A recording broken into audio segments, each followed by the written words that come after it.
Rocky. And you know what video he played for me? The Cookie Monster. What's he saying? Thanks, Jamie. I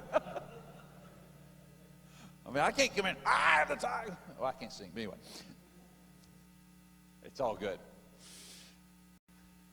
Stand with me, please. We'll read a passage of Scripture. I want to read from the book of Daniel. You'll please turn to Daniel chapter 1. Daniel chapter 1, begin reading at verse 8.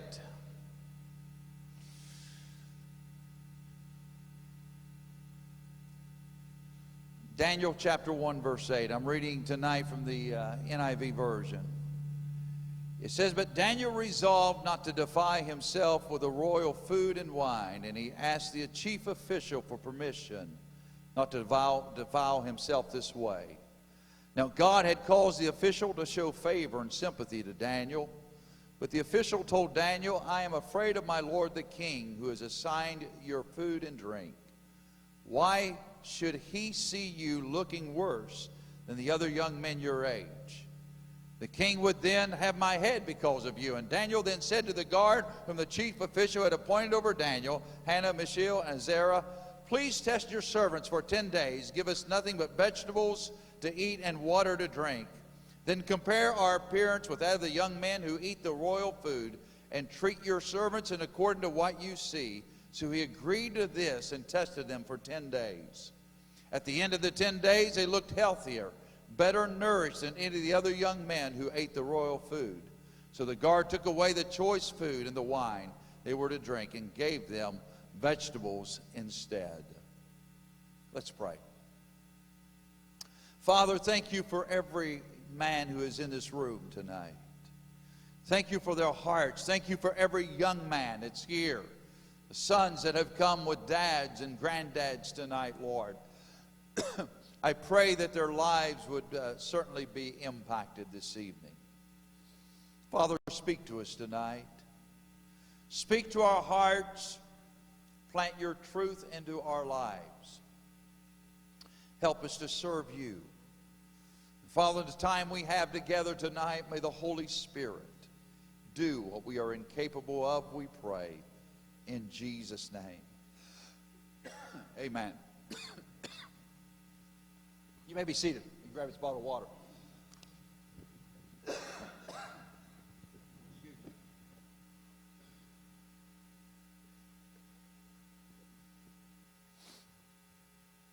I believe the book of Daniel is filled with many life lessons, like courage, pressure to conform, spiritual warfare, prayer, repentance, living your life in a pagan culture. Many great lessons. But the lesson in the first chapter, I believe, is the most foundational and fundamental. It is what builds everything else on. It's one that I believe our world so desperately needs from men like you and I. Character. Character. I want to see men whose lives have been transformed. Not just rearranged, but transformed. Difference between the two. I don't know if your wife is like mine. My wife rearranges furniture. I found it in the middle of the night before. Rather abruptly. Know what I mean? You know, sometimes you better be careful and turn the light on. Why does a toe hurt so bad when you kick a piece of furniture? Anybody know? Or a Royal Ranger outing. I was on a FC. Anybody have any Royal Rangers in here? Anybody know anything about Royal Rangers? Anybody know about FCF? Frontiersman Camping Fellowship? I was on one of those campouts in FCF. And it had rained like cats and dogs. It had rained the entire weekend. And when you get to be my age, you have this problem in the middle of the night. Anybody know what I'm talking about? Time to crawl out of that warm sleeping bag in the middle of the night. It's cold. It's raining. You're in a tent. And me being the great frontiersman that I am, and stayed in the bag as long as I humanly possibly could without embarrassing myself, decided I had to do what I had to do. So I walk out with a pair of my shorts on, no shoes, no shirt. The rain's pouring, and I'm thinking, there's no way I'm walking to that little Johnny Blue over there. There ain't nobody around. And I can't see because I don't have my contacts in. And I'm stumbling in the darkness. I get right to the edge of my canopy. Well, I figure that's about as far as I'm going, if you know what I mean. Except I forgot something. There was this stove there. It's called a brazier. It's made out of steel.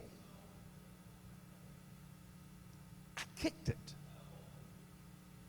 I kicked it hard. I felt liquid on my foot after I kicked it.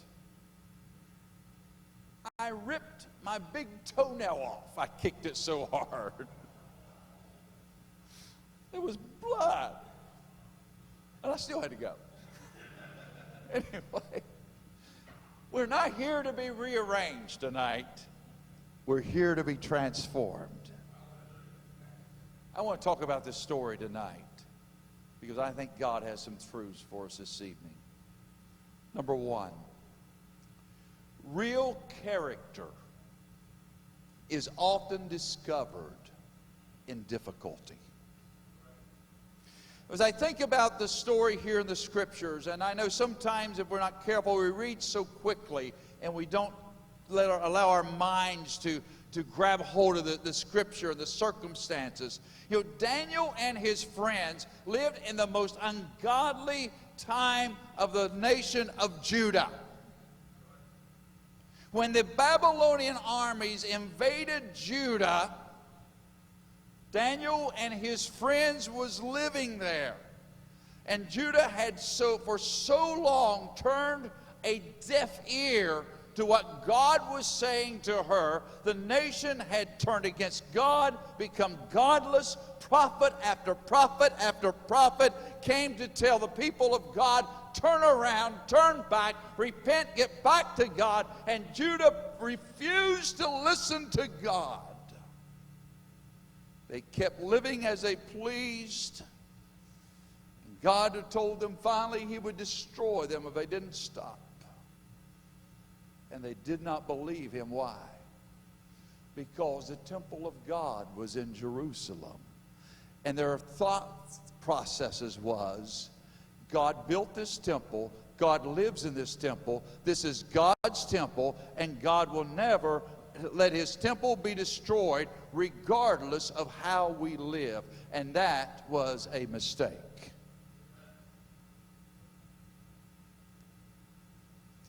Because all of a sudden, one day, as the prophets like Isaiah and Jeremiah had prophesied,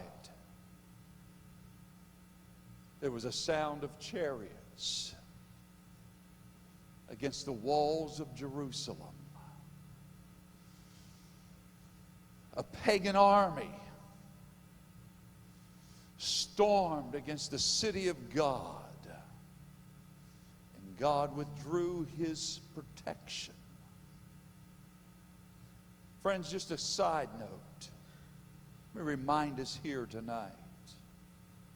If America doesn't listen, God is going to turn against this nation. Daniel dared, though, to be different. He did not allow his culture to alter his convictions. His family had remained loyal to God while everyone else was turning away from God. This young man, think about how easy it would have been for him to simply do what everyone else around him was doing. The whole nation was skidding down a moral slope of godlessness. The current was pushing away from God, and yet this young man held to his faith and his favor with God. to such a degree that when the general of the Babylonian army, in fact, it was the emperor's son, Nebuchadnezzar, at that time was the general. When they scoured and brushed through the wall of Jerusalem, ravaged the temple, the call went out, let's find the good men. Let's find the men who are skilled. Let's find the men who are wise, and let's take them captive back to Babylon. And so it was in Daniel 1:4. It says, young men in whom there was no blemish, but good-looking, gifted, wisdom, possessing knowledge, quick to understand, and had the ability to serve in the king's palace, that they might teach the language and literature of the Chaldeans. Yes, guys, sometimes it takes the pressure to bring the cream to the top. But the cream has to be there. The real character of God began to shine. The darker it was, the brighter it shined. These men were taking to a brand new place. They were, if you throw the map up on the screen, I think it's about the next slide. They were journeyed some 800 miles away from home. This is important. 800 miles from the palaces, from the temple of Jerusalem to the palaces of Nebuchadnezzar and Babylon. A place where Baal worship was front and center. The geographical place where the Tower of Babel was erected in Genesis. Daniel and his buddies, where they knew no one, no history, no family, no heritage, no customs, and no one to care about them. But in the midst of that type of environment, they held to God. A place where no one knew them. Daniel and his buddies did not choose to be in Babylon. You see, my friends, today it's easier to trust God when things go well. Tonight in this building is the easiest place there is to serve God. This is easy here. But what's not so easy is when you Monday morning walk into the plant or into the marketplace, into the office cubicle. It's not so easy in the culture of our world, in the classrooms of our high schools and our colleges, where they dare to defy God. It's not so easy in the hard places. But I submit to us this evening, if we do not serve Him in the easy places, there is no way we will serve Him in the difficult ones.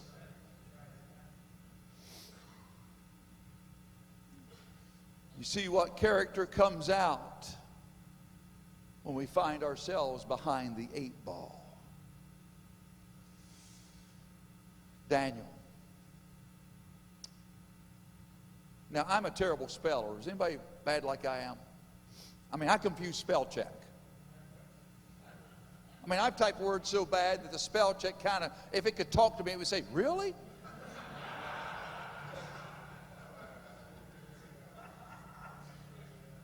I used to have a dictionary beside my spell check. The problem with the dictionary is I still know how to spell the word. How are you supposed to look up something you can't spell? Somebody tell me. How many teachers tell you in school, look it up in the dictionary? Well, if I could look it up, I could spell it. I can't spell it. Daniel. Somebody spell it for me. I have a son named Daniel, so I better know how to spell it. Come on, spell it. D-A-N-I-E-L.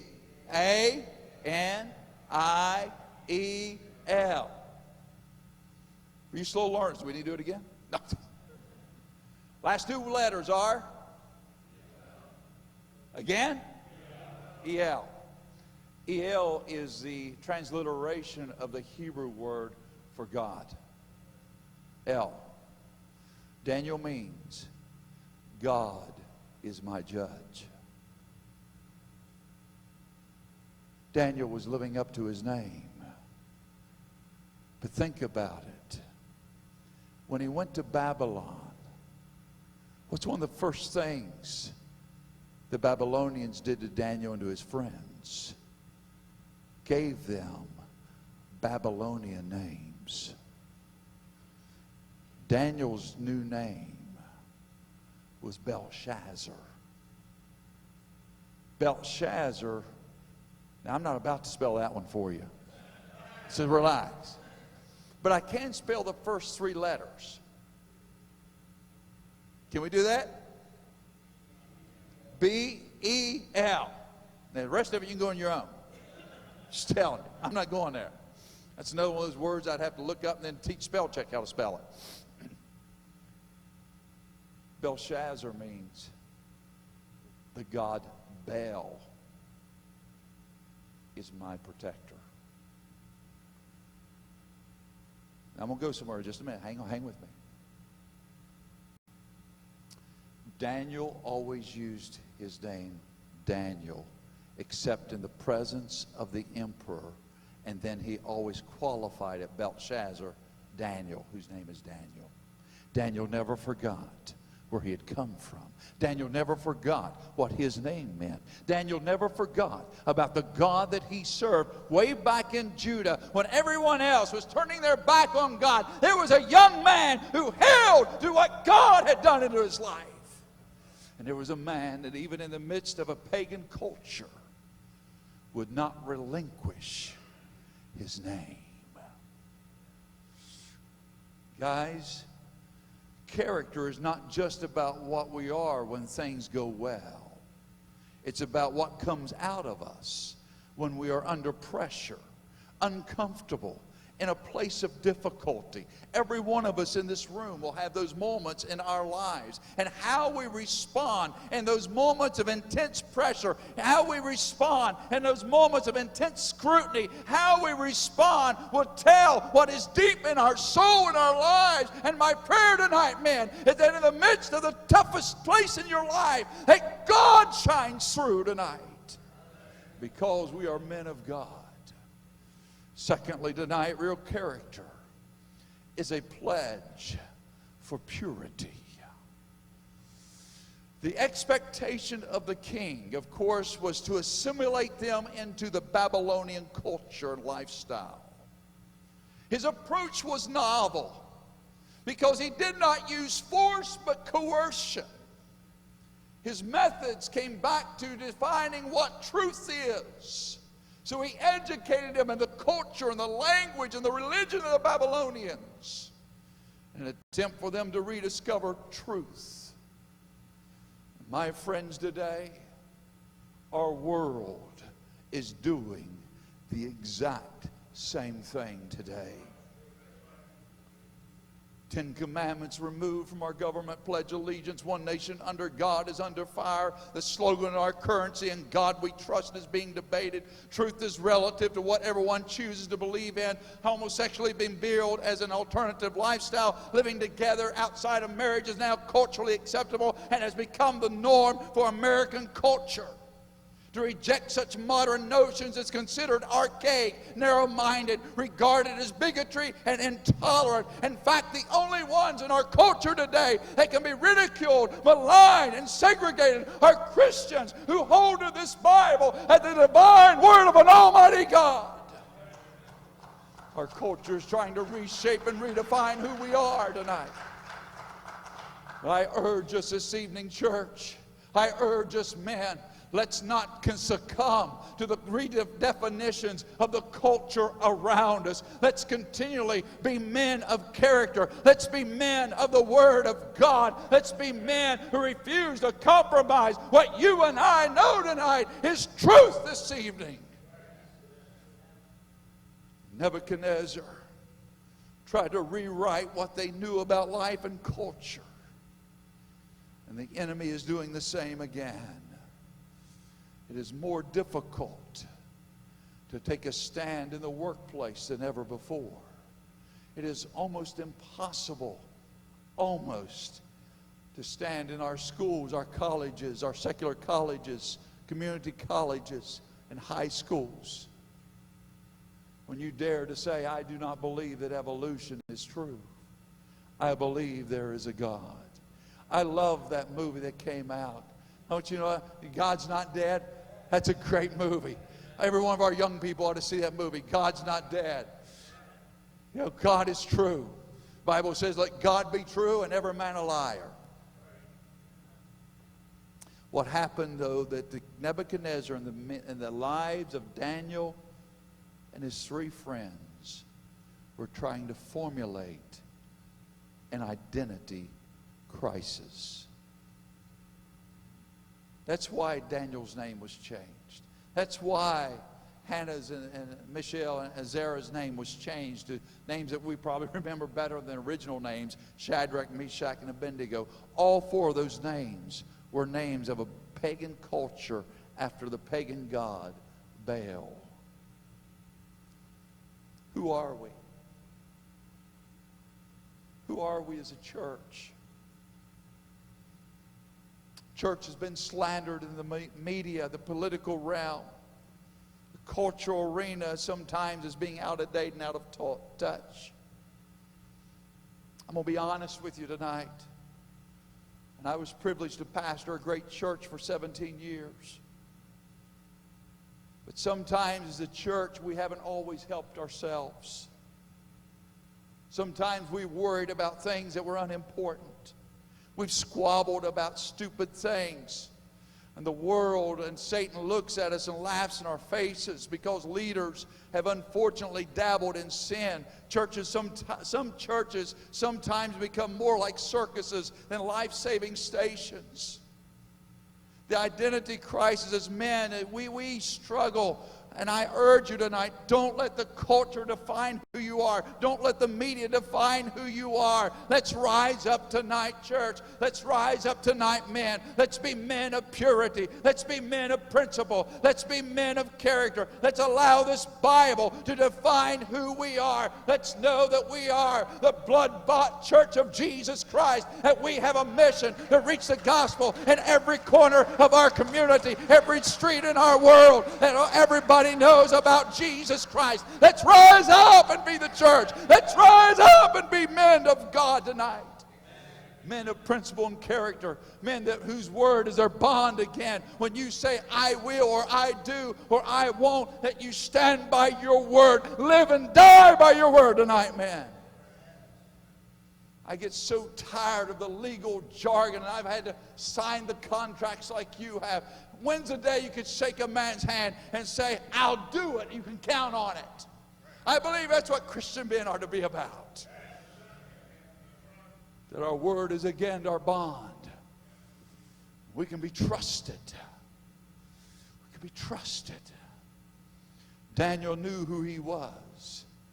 The king could change his name to Belshazzar, educate him in the superstitions of the Babylonians. But when Daniel talks, it's Daniel, God is my judge. Daniel knew there was a God greater than Nebuchadnezzar. Gentlemen, there is a God who is larger than our culture. There is a God larger than the rules of the workplace. There is a God who is much greater than all the forces of evil combined. There is a God. I think about that line that Daniel will use later in the book of Daniel when Nebuchadnezzar has that great dream and he wants somebody to interpret. Remember, skip over a few chapters. I'm not going there tonight. But I love what Daniel says. But Nebuchadnezzar, there is a God that can tell you what you dreamed in the middle of the night and can interpret it. Gentlemen, let's never forget, there is a God. When the doctors say it's impossible, there's a God. When the finances don't look like they're going to make it, there's a God. When the pink slip comes and handed in the paycheck and you no longer have a job, remember your job is not your source this evening. Your job is not what takes care of you. Your God is who takes care of you. And when the relationship seems like it's done and gone, there is a God tonight, church, that can step in and change the hearts, the hardest of hearts. Our government may legitimize certain behaviors. Society may give its blessings. But may we know that no matter what name they are called, God is still God. We are the blood-bought Christians. We are men of God. I think it's time that we began not in a way that we're, how do I say it, that we're exaggerating. There's just a little bit of difference between exaggeration and faith. Exaggeration has no basis. Faith has basis. Faith is calling to things that are not. Hebrews chapter 11, verse 1 and verse 6 talks about that. I think it's time, because Paul did it in many of his epistles. How many times did Paul write? To the saints that are in Ephesus. Where am I going? Real quick. I think it's time that we begin to call ourselves men of God. Let's call ourselves a name we can live up to. And by the power of Jesus Christ. Now, I know what I'm going to tell you sounds dumb. We do a lot of dumb things as guys. Come on. We do a lot of dumb things. If you're not going to admit it, I'll just go ask your wife. She'll tell me I'm right. She don't have to know this. She's not here, right? You didn't bring her in your pocket? No. Look yourself in the mirror when you start to shave. And of course, some of you guys have to forget the shaving, because I notice you really don't. I'm picking on you guys. Yeah. Look yourself in the face in that mirror and say, I am a man of God. I am a man of God. Too many of us have had to live through the junk of the world. It said you'll never amount to nothing. You're dumber than a bag of rocks. We've lived with that from our culture. I am so sick of television anymore, especially commercials, where every man's a buffoon and doesn't have a clue what goes on. I'm persuaded that all the producers are women.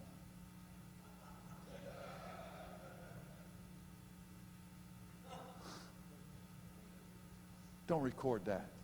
Too late, right? Listen, we are men of God. Daniel, I think, looked at himself and looked at his friends and said, listen, the king has said we're going to eat this stuff. I can hear Daniel say, I don't think so anymore. You see, they allowed themselves to be educated. They learned the culture of Babylon. They learned the language. They learned the religion. They learned all the governmental aspects. But this time, it's enough. How will we live, as said the text. My friends, I believe it's time in our lives as Christian men that we go back to draw some lines in the sand. Now, please understand what I'm saying. I'm not advocating we go back to legalism. I grew up in a preacher's home. I can tell you stories that affected me to such a degree that when the call of God came on my life, I looked God in the face, if I could have, and said, don't you ever call me to pastor a church. As an 11-year-old boy, I remember saying that statement to God. I said, I'll live for you. I'll be a Christian. I'll serve you. But don't you ever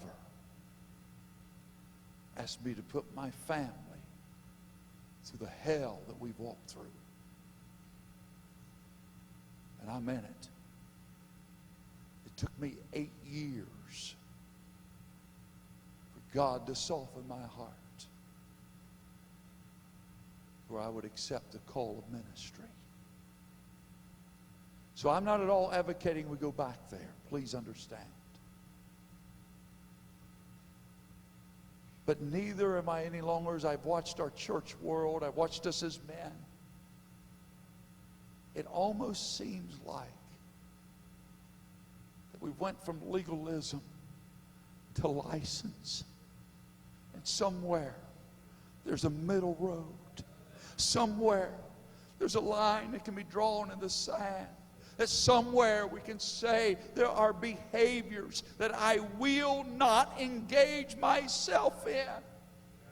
That somewhere there's some right and wrong in all of this saying. And it means to be a godly man. And that's what Daniel and his buddies were saying. We're not going to eat of the king's food.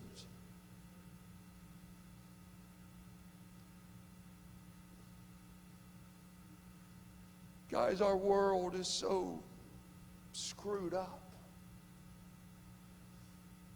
Daniel understood he couldn't mix a little Baal and God at the same time.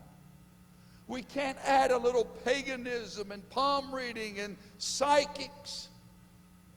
I can't figure this out. You've got all these psychics. How come they don't win the lottery?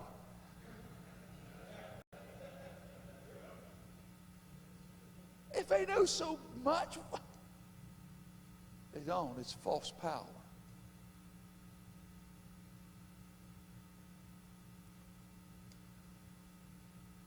Let's not mix light with darkness, morality with immorality, love with lust, godliness with paganisms. Where are the places in our lives we have to draw some lines? From the language we use, I am appalled. Wow, I know I'm meddling now. It's going to get quiet. I am appalled at the language that some Christian men use out of their mouths. Guys, it doesn't need to be there. James talks about can good and bad water flow out of the same spring? Because what I say, I've got 4 boys that's going to repeat every word and then some. Because you see, every generation adds just a little bit more.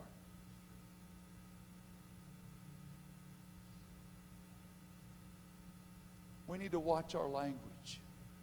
We need to watch our behavior. We need to watch our eyes. Guys, we're good with the remote. Can I say that? I mean, in my house, I got a remote for the dish. I got a remote for the TV. I got a remote for the surround sound. I got a remote for the DVD. I can sit in a chair with all 4 of them. I'm watching football, go to a commercial, I flip to the next football game. And you guys never do that, right? And I go, yeah, we're going. Race is going on. Cut to a commercial. Where's basketball? Are we? Come on, we've got a reputation, guys. Let's just keep it intact. That also means when that commercial comes on, use the remote. Teach our young men when it's time to change channels, or when it's time to hit the power button. It's time that we determine what trash is not going to be allowed in our homes. Men, we are the gatekeepers of the home. We're the gatekeepers to our sons and daughters. It's time that we stood up and said, there are some things that we are not going to tolerate. It's time that we are going to let the godliness of our lives, the character of our hearts begin to shine forward and be seen through our behaviors, be seen through our actions, be seen through our decisions, be seen through our words, be seen the way that we treat our wives, be seen the way that we treat those around us. It's time as men of God we display the character of God. The Bible says that you and I are made in the image of God.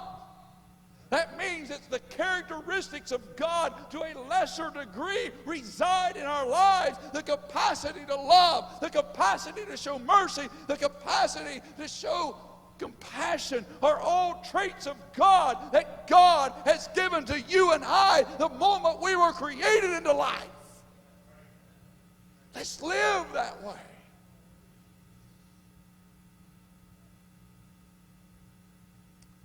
CNN poll concerning the Ten Commandments. 64% of Americans said they would steal if they knew they could get away with it. 74% said they would lie under certain circumstances. Guys, I'm just telling us, let's be men of character. Let's draw some lines. Let's decide there are words we will not use in our homes and our mouths. And by the way, since I'm already meddling, and I'm a Southerner, you can kick me out tomorrow when the conference is over, right? Where was I going with this? I just lost my train of thought. I don't know what I was going to say now. Wow. It's gone. What I want to burn in our hearts. Let's be different. The bolts at the workplace are not yours to take home. There's a guy that my dad knew, had worked at the coal company, got saved. After he got saved, he had to borrow his friend's pickup truck. He said, "Why do you need my truck?" That's exactly right. He said, "I got to haul back everything I stole before I came to Christ." He had stolen a pickup truck full. I'd like to have been that boss. I'd like to see that boss's face that day, wouldn't you? You do what? It's almost like the old Johnny Cash song, "Steal a car one piece at a time." I'm sorry, I'm dating myself in now, really, aren't I? You guys never know it.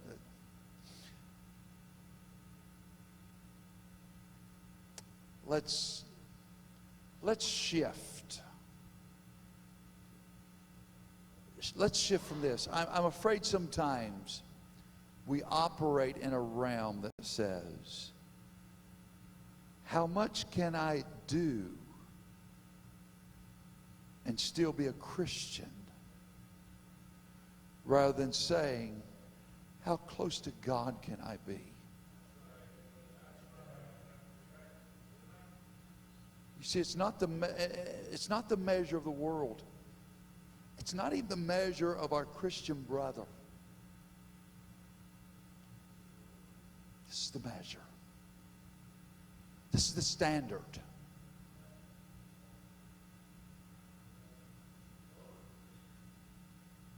This pastor is a godly man, but he's human.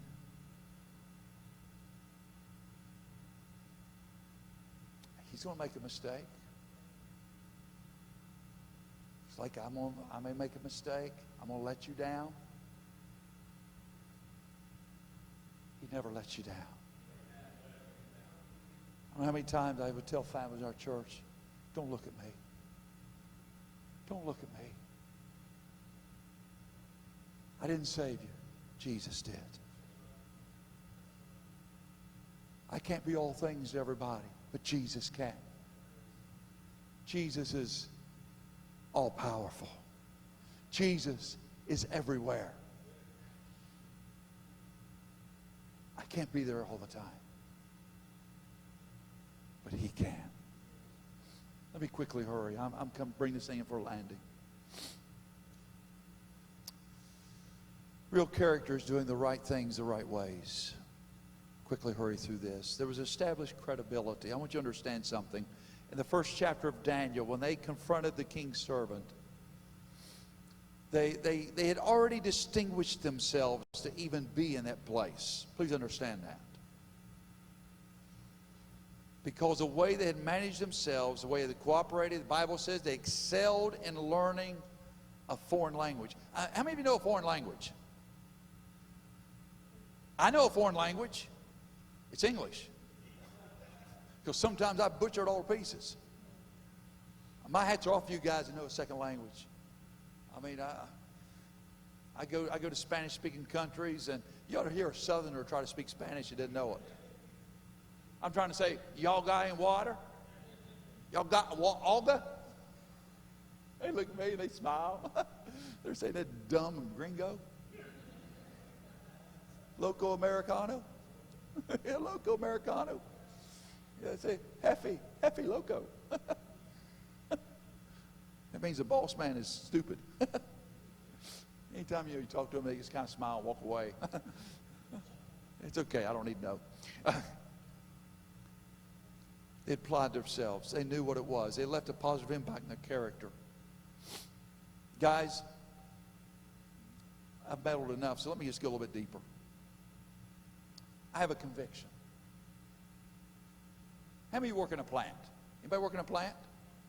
Anybody work in an office building? Anybody work for themselves? Anybody a carpenter, tradesman, contractor, farmer? What do the rest of you guys do? Unemployed? Retired? I mean, I'm getting more worried. Student? Thank you. I'm trying to get 100%. I'm just working hard at it. I guess I should say preacher. Yeah, okay. Here's my conviction. I believe the Christian man ought to be the very best worker and employee in any business, anytime, anywhere. But I can tell you, Christian employers, unfortunately, have been burnt so many times that they'd rather not know they're hiring a Christian. You and I can change that. You and I can change that. I know I'm hurrying. Daniel had a humble request. I love his attitude. Daniel didn't slander the king, criticize the king. He didn't even insinuate he was any better. He didn't demand. He didn't give an ultimatum. He didn't say, well, if that king thinks I'm going to eat this stuff, then he's crazy. Now, you and I have never talked like that, right? Who does that king think he is? I'm from Judah.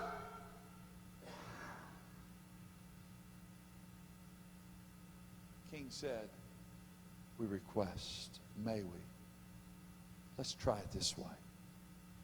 Reminded me of a story. There was this lady who had this German Shepherd dog. Now, this lady grew up in a different era, and when I say this, some of you guys are going to know what I'm talking about. Some of the guys who are older than I am. I just want to qualify that. She used to believe that castor oil would solve anything. Anybody ever heard that before? Man, there's a whole bunch of you older than I am. So she took this German Shepherd every morning. She would wrap that dog in a headlock. She'd get a hold of that animal and take a spoonful of castor oil and shove it down that dog's throat. And that dog, of course, he would fight, and it was on every morning. It was a charade. I mean, she'd grab that dog, hook him in the head, grab that castor oil, and shove it down his throat. But one day, that dog had about all he could take. And she grabbed him in a headlock, and she grabbed that castor oil, and that dog decided he wasn't taking that castor oil that morning that way. And he ripped out of there, knocked the castor oil over, spread it all over the floor. Then you know what he did? He went over and licked it up. It wasn't the castor oil. It was the method in which it was given. It's what Daniel shows us in chapter 1.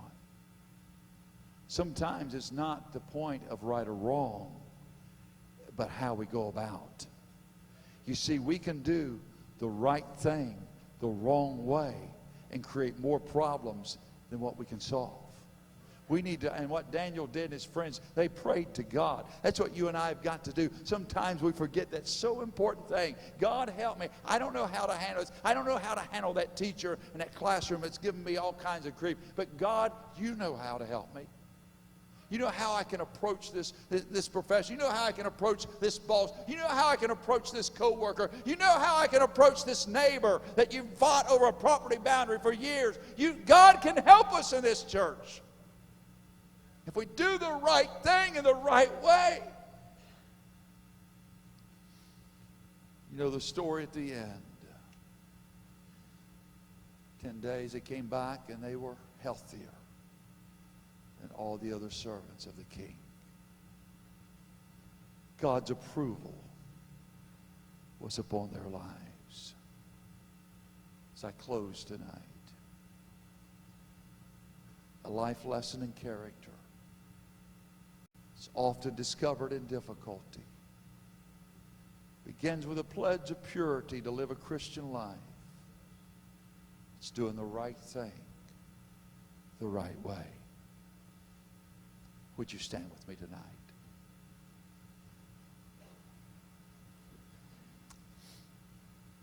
I want to ask you just some questions this evening, and musicians going to step up and begin to play some music. Thank you, Pastor.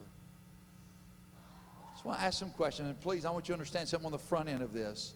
I'm not going to embarrass anyone. We're in church. We don't need to be embarrassed, okay?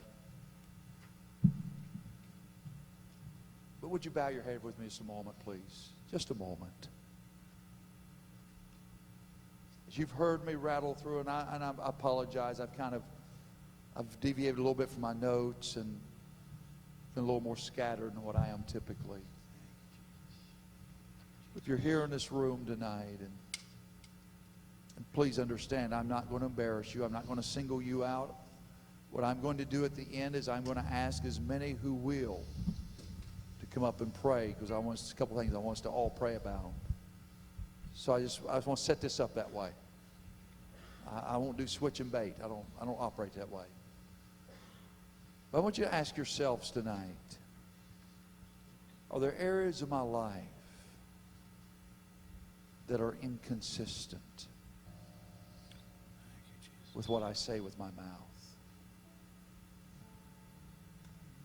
Are there areas of my life that are inconsistent? But what I see on the computer, watch on TV,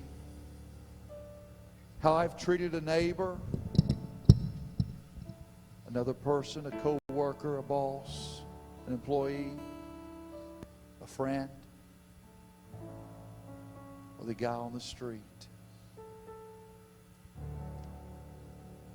Let me ask you tonight, think about this evening. If you're working today and on your job, do they know if you're a believer or not?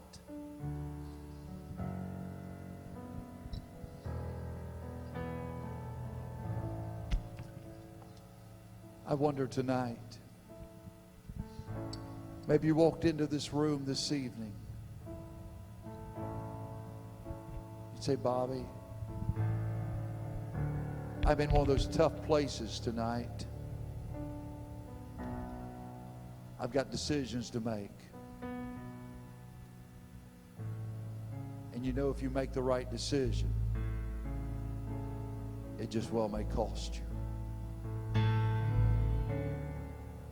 Guys, I can't soften it anymore, but simply to remind us, doing what is right always costs us, but it's worth the price.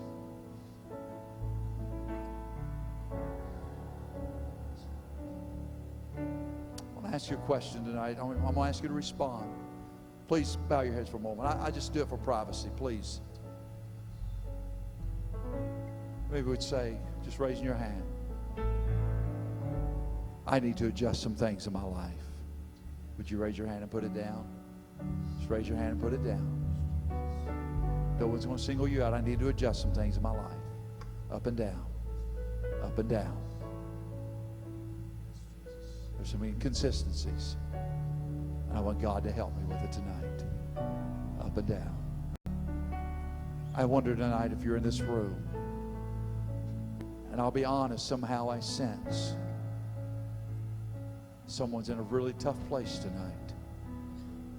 And you've got some decisions to make. And you're struggling. I'm going to ask you, is that anyone tonight? You want to raise your hand and put it down? Up and down.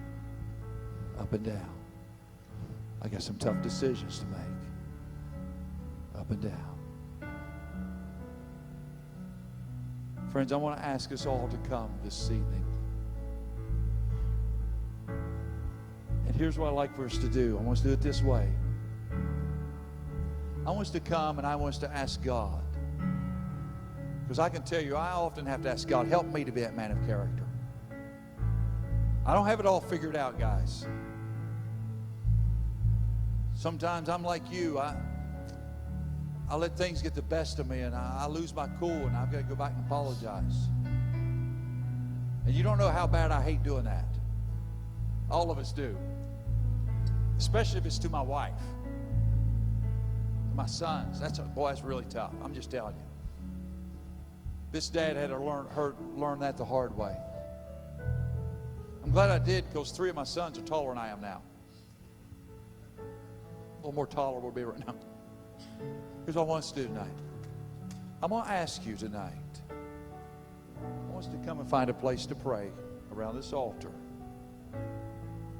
But if tonight, if you want me, Pastor Jamie, or another one of the pastors to pray with you, and I'm going to promise you this, I'm not going to ask you what you want to be prayed about unless you want to tell me. And how I do that, I walk up to someone, I hesitate a second, they don't speak, I pray. Fair enough? But if you come around the front and you're standing, that's just an indicator to me you want somebody to come pray with you. Okay? If you come into a place and kneel down, I know you're talking to God and everything's cool. And I'm not saying I won't pray with you, but I still might anyway. I'm here and I can do that. But if I know you want special prayer, you'll come and stand. And one of us will go to you. We'll hesitate a second. If you want to talk to us, fine. If you don't, fine. Doesn't matter what you say to me. It's what you say to him. Let's come, guys. Not enough said. Let's come. Let's come. Come standing or kneel, however you're comfortable.